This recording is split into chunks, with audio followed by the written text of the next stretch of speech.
Hi అండి, నమస్తే. ఈరోజు మన కిచెన్లో సంక్రాంతి స్పెషల్ నేతి అరిసెల్ని చాలా ఈజీగా కరెక్ట్ మెజర్మెంట్స్తో చిన్న చిన్న టిప్స్తో సహా వీడియోని క్లియర్గా చేశాను.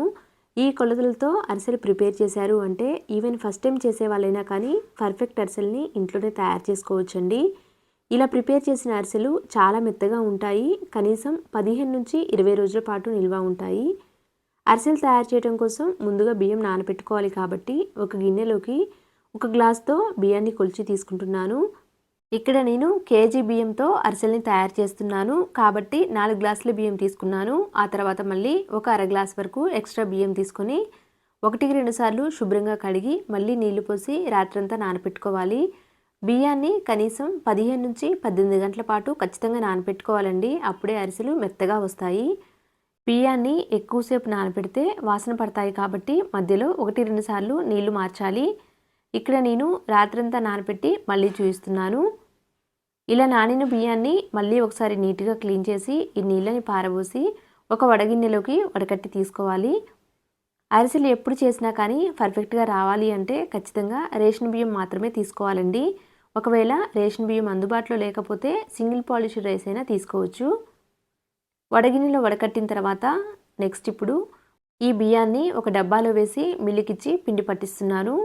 ఇక్కడ చూడండి, మిల్లు నుంచి వచ్చిన తర్వాత పిండి ఇలా మెత్తగా ఉంటుంది కదా. ఈ పిండిని ఇలానే డైరెక్ట్గా అరిసెలు చేయకూడదండి. మళ్ళీ ఖచ్చితంగా జల్లించిన తర్వాత మాత్రమే అరిసెల్ని ప్రిపేర్ చేసుకోవాలి. పిండి జల్లెడ పట్టేటప్పుడు ఆరిపోకుండా చూసుకోవాలండి. పిండి ఆరిపోయినా కానీ అరిసెలు సరిగా రావు, విరుగుతూ ఉంటాయి. కాబట్టి ఇలా పిండి జల్లించేటప్పుడు ఎప్పటికప్పుడు పిండిని అదిమి పెట్టాలి. అప్పుడే పిండి ఆరిపోకుండా ఉంటుంది. అరిసెలు తయారు చేస్తున్నప్పుడు మనకి తడి బియ్యం కావాలి కాబట్టి కేజీ పిండితో అరిసెలు తయారు చేస్తున్నప్పుడు కరెక్ట్గా కేజీ బియ్యం మాత్రమే నానబెట్టుకోకూడదండి. ఒక అర గ్లాస్ వరకు ఎక్కువ తీసుకోవాలి. ఎందుకంటే బెల్లం క్వాలిటీని బట్టి పాకం కొంచెం అటు ఇటు అయినా తడి పిండి లేకపోతే ఇబ్బంది అవుతుంది కాబట్టి బియ్యం కొంచెం ఎక్కువ తీసుకొని నానబెట్టుకోవాలి. ఇక్కడ చూడండి, పిండిని అంతటిని కూడా జల్లించి ఇలా చక్కగా అదిమి పైనుంచి ఒక క్లాత్ కానీ లేకపోతే ఇలా మూత కానీ పెట్టి పక్కన పెట్టేసేయాలి.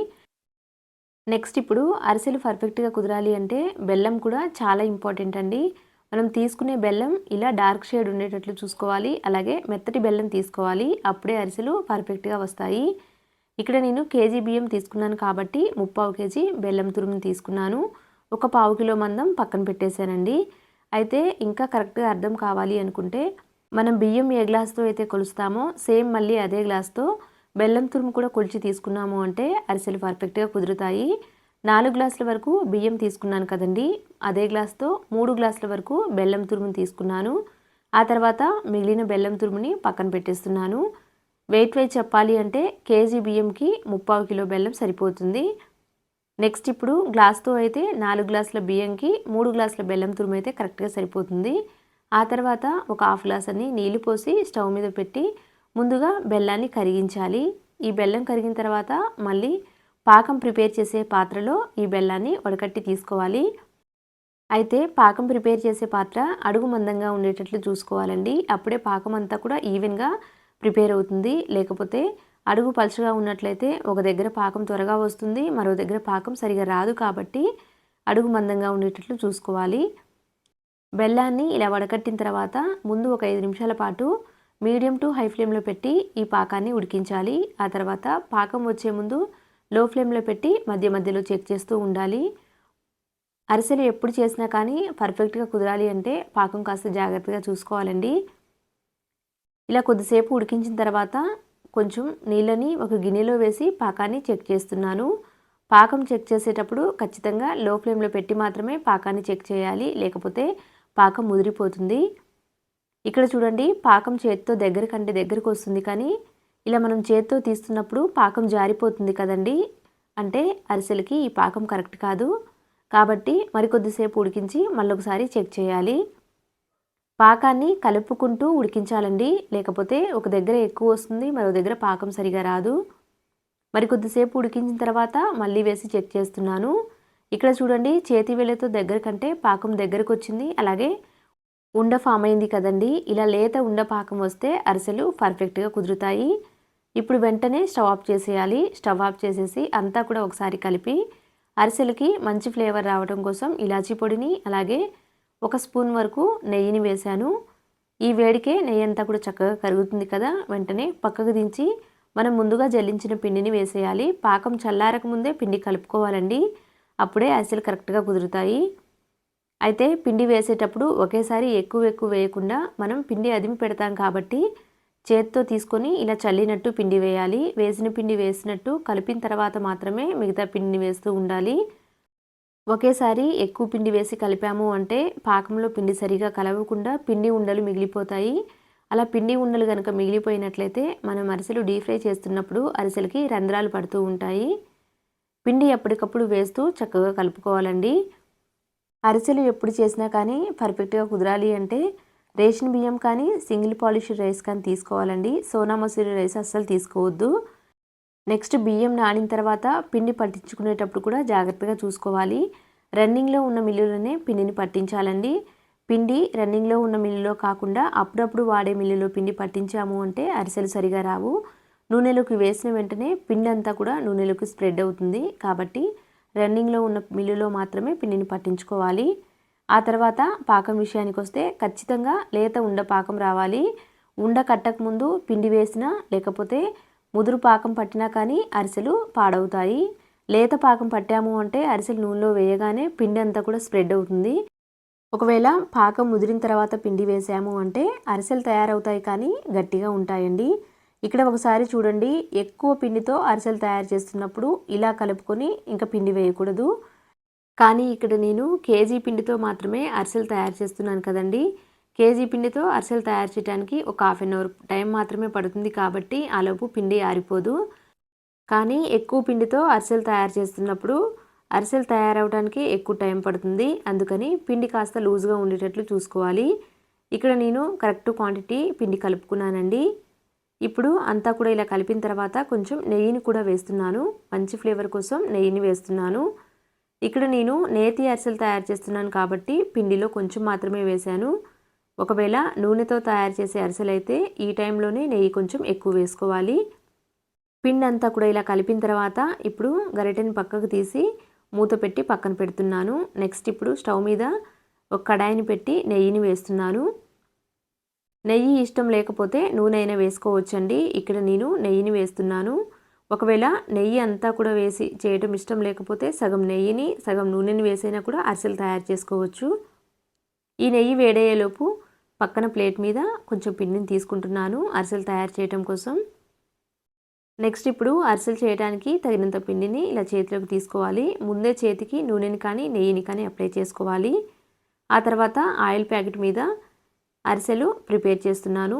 మరీ పెద్దగా కానీ అలా అని చిన్నగా కాకుండా కాస్త మీడియం సైజు ఉండే అరిసెల్ని ప్రిపేర్ చేస్తున్నాను. ఈ అరిసెలు తయారయ్యేలోపు పక్కన నెయ్యి కూడా చక్కగా వేడి ఉంటుంది. నెయ్యిని మరీ ఎక్కువగా పొగలు వచ్చే విధంగా వేడి చేయకూడదండి. నూనెలాగా వేడి చేయకూడదు. నెయ్యి మీడియం కంటే కాస్త ఎక్కువగా వేడైన తర్వాత మీడియం ఫ్లేమ్లో పెట్టి ఆ తర్వాత అరిసెల్ని వేయాలి. నెయ్యితో చేస్తున్నాం కాబట్టి మరీ పొగలు వచ్చేటట్టుగా వేడి చేయకూడదు. ఇలా ఒకవైపు కలర్ చేంజ్ అయిన తర్వాత మళ్ళీ ఇంకొక వైపు తిప్పి ఇటువైపు కూడా చక్కగా డీప్ ఫ్రై చేసి నెయ్యిలో నుంచి పక్కకు తీసేయాలి. ఇక్కడ నేను నెయ్యితో చేస్తున్నాను కదండి. ఒకవేళ నెయ్యి వేసి చేయటం ఇష్టం లేకపోతే నెయ్యి వేయకుండా ఈ ప్లేస్లో నూనె వేసైనా అరిసెల్ని డీప్ ఫ్రై చేసుకోవచ్చు. ఇక్కడ చూడండి, వీడియోలో చూపిస్తున్న విధంగా ఇలా కలర్ చేంజ్ అయిన తర్వాత పక్కకు తీసి ఎక్స్ట్రా ఉన్న నెయ్యిని ఇలా ప్రెస్ చేస్తున్నాను. ఇలా ప్రెస్ చేసి పక్కకు తీసేయాలి. నెక్స్ట్ ఇప్పుడు మళ్ళీ రెండోసారి మరొక అరిసెని వేస్తున్నాను. ఇప్పుడు రెండు అరిసెల్ని ఒకేసారి ఎలా ఫ్రై చేయాలో చూపిస్తాను. ఒక అరిసెని వేసి పైనుంచి ఇలా నూనెని వేయాలండి. కాస్త ఫ్రై అయిన తర్వాత రెండో వైపుకి టర్న్ చేసేయాలి. ఇలా రెండో వైపుకి తిప్పిన తర్వాత మళ్ళీ రెండవ అరిసెని వేసేయాలి. ఇలా ఒకేసారి రెండు అరిసెల్ని వేసి ప్రిపేర్ చేసుకున్నట్లయితే నెయ్యి ఎక్కువగా వేడి కాదు, అలాగే అరిసెలు కూడా త్వరగా అయిపోతాయండి. రెండోసారి వేసిన అరిసెని పైనుంచి ఇలా నూనె పోస్తూ మొదటిసారి వేసిన అరిసెని రెండు వైపులా కూడా తిప్పుకుంటూ ఉండాలి. అప్పుడే చక్కగా రెండు వైపులా ఫ్రై అవుతాయి. రెండోసారి వేసిన అరిసె ఒకవైపు డీప్ ఫ్రై చేసి రెండో వైపు టర్న్ చేసి మొదటిసారి వేసిన అరిసెని పక్కకు తీసేస్తున్నాను. ఎక్స్ట్రా ఉన్న నెయ్యిని ఇలా ప్రెస్ చేసి పక్కకు తీసేయాలి. ఇలానే మిగతావన్నీ కూడా ప్రిపేర్ చేయాలి. ఇక్కడ నేను నెయ్యితో కొన్ని మాత్రమే తయారు చేశానండి. ఒక 20 వరకు నెయ్యితో ప్రిపేర్ చేసి నెయ్యిని పక్కకు తీసేసి ఈ ప్లేస్లో నూనె వేసి డీప్ ఫ్రై చేశాను. ఇలా అయినా చేసుకోవచ్చు. ఒకవేళ నూనె సగం నెయ్యి సగం వేసైనా అరిసెల్ని ప్రిపేర్ చేసుకోవచ్చు అండి. లేకపోతే పూర్తిగా నూనెతోనైనా అరిసెల్ని తయారు చేసుకోవచ్చు. ఎలా ప్రిపేర్ చేసినా కానీ చాలా రుచిగా ఉంటాయి. అరిసెలు ఎప్పుడు చేసినా కానీ పర్ఫెక్ట్గా రావాలి అంటే కొలతలు మళ్ళీ ఒకసారి చెప్తాను చూడండి. కేజీ బియ్యం తీసుకున్నప్పుడు కేజీ బియ్యం మాత్రమే వేసి నానబెట్టుకోకూడదు. ఒక అర గ్లాస్ మందం బియ్యం ఎక్కువ వేసి నానబెట్టుకోవాలి. ఆ తర్వాత కేజీ బియ్యంకి 3/4 కిలో బెల్లం అయితే కరెక్ట్గా సరిపోతుంది. ఇంకా క్లియర్గా అర్థం కావాలి అనుకుంటే బియ్యంని కొలిచేటప్పుడు ఏ గ్లాస్తో అయితే బియ్యం కొలుస్తామో అదే గ్లాస్తో బెల్లం కొలిచి తీసుకోవాలి. 4 గ్లాసుల బియ్యం తీసుకుంటే 3 గ్లాసుల వరకు బెల్లం తురుము తీసుకుంటే సరిపోతుంది. నెక్స్ట్ బెల్లం విషయానికి వస్తే మెత్తటి బెల్లం తీసుకోవాలండి. అప్పుడే అరిసెలు చాలా మెత్తగా వస్తాయి, పర్ఫెక్ట్గా కుదురుతాయి. ఇక్కడ చూడండి, నెయ్యి పక్కకు తీసి ఇదే కడాయిలో నూనె వేశాను. నూనె వేసిన తర్వాత ఇప్పుడు నూనెలో డీప్ ఫ్రై చేస్తున్నాను. అలాగే అరిసెలు చక్కగా కుదరాలి అంటే పాకం కూడా జాగ్రత్తగా చూసుకోవాలి. లేత ఉండ పాకం ఖచ్చితంగా రావాలి అండి. లేత పాకం అని చెప్పేసి పాకం రాకముందు తీయొద్దు. పాకం చేత్తో తీస్తే లేత ఉండ పాకం కట్టాలి. ఉండ కట్టిన తర్వాత మాత్రమే స్టవ్ ఆఫ్ చేసి పిండిని వేయాలి. లేత పాకం అని చెప్పేసి పాకం రాకముందు పిండి వేసాము అంటే నూనెలోకి అరిసెలు వేయగానే పిండి అంతా కూడా స్ప్రెడ్ అవుతుంది. లేత పాకం పట్టాలి కానీ ఉండ ఫామ్ అవ్వాలి అండి. లేత ఉండ పాకం వచ్చిన తర్వాత మాత్రమే పిండి వేసి కలుపుకోవాలి. ఒకవేళ పాకం కనుక ముదిరింది అంటే అరిసెలు వస్తాయి కానీ అరిసెలు ప్రిపేర్ అయిన తర్వాత కాస్త గట్టిగా ఉంటాయి. ఇక్కడ చూడండి, అన్ని అరిసెల్ని కూడా ప్రిపేర్ చేసి ఒక ప్లేట్లోకి తీసుకున్నాను. చూశారు కదండి, చాలా సింపుల్గా చాలా ఈజీగా అరిసెలు ప్రిపేర్ అయ్యాయి కదా. ఈ ప్రాసెస్తో ఒకసారి ట్రై చేయండి. తప్పకుండా ఫస్ట్ టైం ప్రిపేర్ చేసే వాళ్ళకైనా పర్ఫెక్ట్ అరిసెలు వస్తాయి. పప్పు చేగోడీలని చాలా సింపుల్గా ఎలా ప్రిపేర్ చేసుకోవాలో ఈ వీడియోలో మీకు చూపిస్తాను. ఈ చేగోడీలని ఒకసారి తయారు చేసి పెట్టుకున్నామంటే కనీసం 15 నుంచి 20 రోజుల పాటు స్టోర్ చేసుకోవచ్చు. ఇవి చాలా క్రిస్పీగా ఉంటాయండి. పిల్లల నుంచి పెద్దవాళ్ళు కూడా ఇష్టంగా తింటారు. ఇవి తయారు చేయడానికి ఎక్కువ టైం కూడా పట్టదు. అలాగే ప్రాసెస్ కూడా చాలా ఈజీ. మీకు వీడియోలో చూస్తుంటే అర్థమవుతుంది కదండి ఎంత క్రిస్పీగా ఉన్నాయో. ఈ చెగోడీలు తయారు చేయడం కోసం ముందుగా ఒక బౌల్లోకి 1 కప్పు వరకు పచ్చిశనగపప్పును తీసుకొని నీట్గా క్లీన్ చేసి 1 గంట నుంచి 2 గంటల పాటు నానబెట్టాలి. అప్పుడే శనగపప్పు చక్కగా నానుతుంది. ఇక్కడ నేను 2 గంటల పాటు నానబెట్టి మళ్ళీ చూస్తున్నాను చూడండి. వీడియోలో చూపిస్తున్న విధంగా ఇలా నానాలి. పప్పు ఇలా నానితేనే చెగోడీలు చాలా బాగుంటాయండి. పప్పు నానిన తర్వాత మళ్ళొకసారి నీట్గా క్లీన్ చేసుకొని నీళ్ళన్నీ వంపేసి ఒక పొడి క్లాత్ మీద వేయాలి. ఇప్పుడు ఎక్కడ కూడా తడి లేకుండా పొడి క్లాత్తో ఇలా చక్కగా తూడ్చేయాలి. ఇలా తూడ్చిన తర్వాత ఈ పప్పుని మళ్ళీ ఒక బౌల్లోకి వేసుకొని పక్కన పెట్టేసుకోవాలి. ఈ పచ్చిశనగపప్పు పైన తడి లేకుండా చూసుకోవాలండి. పూర్తిగా పొడిగా ఉండేటట్టు చూసుకోవాలి. అప్పుడే నూనె పీల్చకుండా ఉంటాయి చేకోడీలు. తడి ఏమైనా ఉంది అంటే ఎక్కువ నూనె లాగేస్తాయి. కాబట్టి వీడియోలో చూపిస్తున్న విధంగా తడి లేకుండా తూడ్చి ఇలా గిన్నెలో వేసి ఇప్పుడు ఈ గిన్నెని పక్కన పెట్టేసేయాలి. నెక్స్ట్ ఇప్పుడు ఈ చేగోడీలు తయారు చేయడం కోసం పిండిని ఒక గిన్నెలోకి కొలిచి తీసుకోవాలి. ఇక్కడ నేను 2 కప్పుల వరకు బియ్య పిండిని తీసుకుంటున్నాను. పొడి బియ్య పిండిని తీసుకున్నానండి. ఆ తర్వాత అదే కప్పుతో 1/2 కప్పు వరకు మైదాని తీసుకున్నాను. అంతా కూడా ఒకసారి ఇలా కలిపి పక్కన పెట్టేసేయాలి. కావాలంటే పూర్తిగా పొడి బియ్య పిండితోనైనా తయారు చేసుకోవచ్చండి. నెక్స్ట్ ఇప్పుడు స్టవ్ మీద ఒక అడుగు మందంగా ఉండే గిన్నెని పెట్టి మనం ఏ కప్పుతో అయితే పిండిని కొలిచామో సేమ్ అదే కప్పుతో 2.5 కప్పుల వరకు నీళ్ళని తీసుకోవాలి. నీళ్ళు ఇలా మరిగేటప్పుడు రుచికి తగినంత ఉప్పుని అలాగే రుచికి తగినంత కారంని వేసాను. కొంచెం నూనెను కూడా వేసేయాలి. ఇలా వేసిన తర్వాత అంతా కూడా ఒకసారి కలిపేయాలి. ఇదే టైంలో కావాలి అంటే ఫుడ్ కలర్ అయినా వేసుకోవచ్చండి. ఇక్కడ నేను ఫుడ్ కలర్ లాంటివి ఏమీ వేయలేదు. నీళ్ళు ఇలా మరిగేటప్పుడు లో ఫ్లేమ్లో పెట్టి ఆ తర్వాత మనం ముందుగా పక్కకు పెట్టిన పిండిని కూడా వేసి అంతా కూడా ఇలా కలిపేసేయాలి. స్టవ్ ఆఫ్ చేయకూడదు. లో ఫ్లేమ్లో పెట్టి పిండి అంతా కలిపే వరకు లో ఫ్లేమ్లో పెట్టి మాత్రమే పిండిని కలుపుకోవాలండి. పిండి అంతా కూడా ఇక్కడ వీడియోలో చూపిస్తున్న విధంగా చక్కగా కలిపి ఇప్పుడు స్టవ్ ఆఫ్ చేసేయాలి. స్టవ్ ఆఫ్ చేసిన తర్వాత మూత పెట్టి కాస్త వేడి తగ్గే వరకు పక్కన పెట్టేసేయాలండి. పిండి కాస్త వేడి తగ్గి గోరువెచ్చగా ఉన్నప్పుడు చేతికి కొంచెం నూనెని కానీ నెయ్యిని కానీ అప్లై చేసుకొని చేత్తో కలుపుకోవాలి. ముందు వేడిగా ఉంది కాబట్టి ఇక్కడ నేను గరిటెతో ఒకసారి కలిపేస్తున్నాను. వేడి తగ్గే వరకు ఇలా స్పూన్తో కలుపుకొని ఆ తర్వాత చేత్తో చక్కగా కలుపుకోవాలి. పిండి కలుపుకునే విధానాన్ని బట్టే చేగోడీలు క్రిస్పీగా వస్తాయండి. ఇక్కడ నేను మైదా పిండి అలాగే పొడి బియ్య పిండి కలిపి 2.5 కప్పుల వరకు తీసుకున్నాను కదండి. నీళ్ళు కూడా సేమ్ క్వాంటిటీ 2.5 కప్పుల వరకు తీసుకున్నాను. అలా తీసుకొని మరిగించి పిండి కలిపిన తర్వాత ఇప్పుడు కలుపుకునేటప్పుడు ఏమైనా పొడిగా అనిపిస్తే కొంచెం నీళ్ళని చల్లుకుంటూ పిండిని కలుపుకోవచ్చండి. నేను తీసుకున్న క్వాంటిటీ కరెక్ట్గా సరిపోయింది కాబట్టి నీళ్ళేమీ యాడ్ చేయకుండా అలానే పిండిని కలుపుకున్నాను. ఇక్కడ చూడండి, వీడియోలో చూపిస్తున్న కన్సిస్టెన్సీ ఉంటే చేగోడీలు పర్ఫెక్ట్గా వస్తాయి. ఇప్పుడు కొంచెం కొంచెం పిండిని చేతిలోకి తీసుకొని ఇలా రౌండ్గా చుట్టేయాలి. నెక్స్ట్ ఇప్పుడు చేగోడి తయారు చేయడం కోసం పిండిని తీసుకొని ఇలా రౌండ్గా చుట్టేస్తూ ఉంటే పిండి కరెక్ట్గా వస్తుందండి. మనకి కావాల్సినంత మందం ఇలా తయారు చేసిన తర్వాత ఇప్పుడు మధ్యలోకి కట్ చేస్తున్నాను. చేగోడీలు మరీ పెద్దగా కానీ అలా అని చిన్నగా కాకుండా కాస్త మీడియం సైజ్ ఉండేటట్లు తయారు చేస్తున్నాను.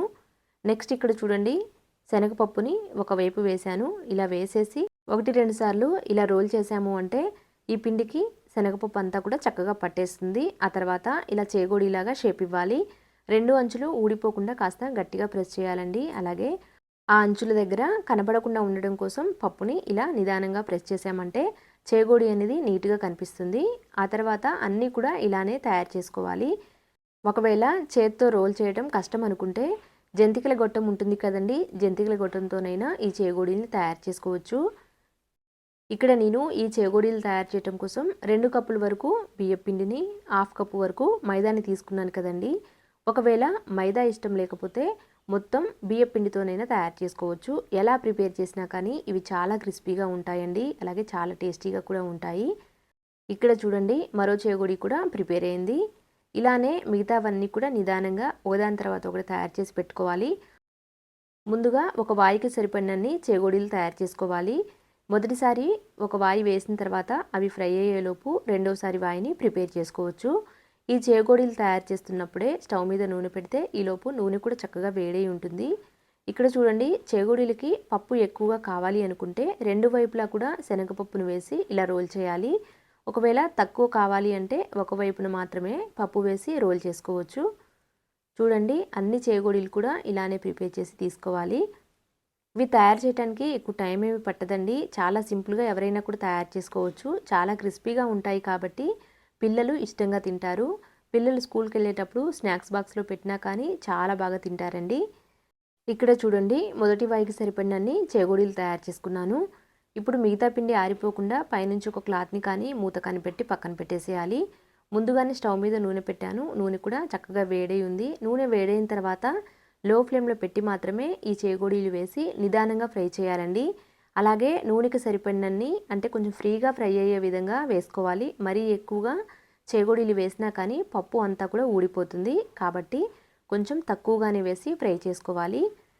ఈ చేగోడీలు ఎప్పుడు చేసినా కానీ పర్ఫెక్ట్గా రావాలి అంటే ఖచ్చితంగా నిదానంగా లో ఫ్లేమ్లో పెట్టి మాత్రమే ఫ్రై చేయాలండి. అప్పుడే క్రిస్పీగా వస్తాయండి. లేకపోతే పొరపాటున ఇంత ప్రాసెస్ చేసి కూడా మీడియం ఫ్లేమ్లో కానీ హై ఫ్లేమ్లో కానీ పెట్టి డీప్ ఫ్రై చేసాము అంటే చేగోడీలు మెత్తగా ఉంటాయి, అస్సలు బాగుండవు. కాబట్టి కాస్త ఓపిక్గా లో ఫ్లేమ్లో పెట్టి డీప్ ఫ్రై చేయాలి. వేసిన వెంటనే తిప్పకుండా ఒక 2-3 నిమిషాలు అలా ఫ్రై చేసి ఆ తర్వాత రెండవ వైపు తిప్పి 2 వైపులా కూడా చక్కగా రంగు మారే వరకు ఫ్రై చేయాలి. ఈ చేగోడీలు ఫ్రై చేసినా కానీ ఎక్కువ కలర్ మారవండి. ఈ ఫ్రై అయ్యాయో లేదో తెలుసుకోవాలి అంటే నూనెలోని నురగంతా కూడా తగ్గిపోతుంది. అప్పుడు చక్కగా ఫ్రై అయినట్టు. ఇవి మరీగా ఓవర్గా కలర్ మారే వరకు ఫ్రై చేయకూడదు. నూనెలో ఉన్న నురగంతా కూడా ఇక్కడ వీడియోలో చూపిస్తున్న విధంగా తగ్గిపోయింది కదండి. ఇప్పుడు వీటిని పక్కకు తీసి టిష్యూ ఉన్న ప్లేట్లోకి వేయాలి. ఎక్సెస్ ఆయిల్ ఉంటే టిష్యూకి అంటుకుంటుంది కాబట్టి డైరెక్ట్గా గిన్నెలో వేయకుండా టిష్యూ ఉన్న ప్లేట్లో కానీ లేకపోతే చిల్లుల గిన్నెలో కానీ వేసేయాలి. చూశారు కదండి, మొదటిసారి వేసిన చేగోడీలు చక్కగా ఫ్రై అయ్యాయి కదా. వీటిని పక్కకు తీసి నూనెలో ఏమైనా పప్పు మిగిలిపోతే పక్కకు తీసి ఆ తర్వాత నూనె బాగా వేడి చేసి లో ఫ్లేమ్లో పెట్టి రెండోసారి వాయిని వేయాలి. నూనె సరిగా వేడవ్వక ముందు రెండోసారి వాయి వేసాము అంటే ఇవి సరిగా ఫ్రై అవ్వవు. అలాగే చేగోడీలు నూనె కూడా లాగేస్తాయండి. కాబట్టి నూనె వేడి చేసి లో ఫ్లేమ్లో పెట్టి రెండోసారి చేగోడీలు వేసేయాలి. ఈ చేగోడీలు త్వరగా ప్రిపేర్ అవ్వాలి అంటే సైమల్టేనియస్గా చేసుకోవాలండి. మొదటిసారి వాయి వేసి ఫ్రై చేసేలోపు పక్కన రెండోసారి వాయికి తగినన్ని చేగోడీల్ని తయారు చేసుకుని ఒక ప్లేట్లోకి తీసుకుని పెట్టుకున్నాము అంటే ఈజీగా డీప్ ఫ్రై చేసేయచ్చు. ఒక్కళ్ళే ఎవరి హెల్ప్ లేకుండా ఎన్ని కావాలంటే అన్ని తయారు చేసుకోవచ్చండి.